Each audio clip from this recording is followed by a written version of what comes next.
Praise the lord. ఈరోజు దేవుని యొక్క వాక్యము ద్వితీయోపదేశకాండం 2వ అధ్యాయం 7వ వచనము. నీ చేతుల పనులన్నింటిలోనూ నీ దేవుడైన యెహోవా నిన్ను ఆశీర్వదించెను. For the Lord thy God hath blessed thee in all the works of thy hand. ನೀವು ಕೈ ಹಾಕಿದ ಎಲ್ಲ ಕೆಲಸಗಳನ್ನು ನಿಮ್ಮ ದೇವರಾದ యెహోవాను సఫలపడిసదనల.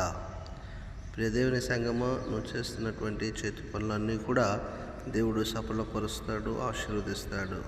ఎప్పుడైతే దేవుని యందు భయము భక్తి కలిగి జీవిస్తారో, ఎప్పుడైతే ఆయన ఆజ్ఞల ప్రకారము మనం నడుస్తామో, అప్పుడు మనం చేస్తున్న పనులన్నింటినీ కూడా ఆయన ఆశీర్వదిస్తాడు. దేవుడు మిమ్మల్ని దీవించి ఆశీర్వదించును గాక.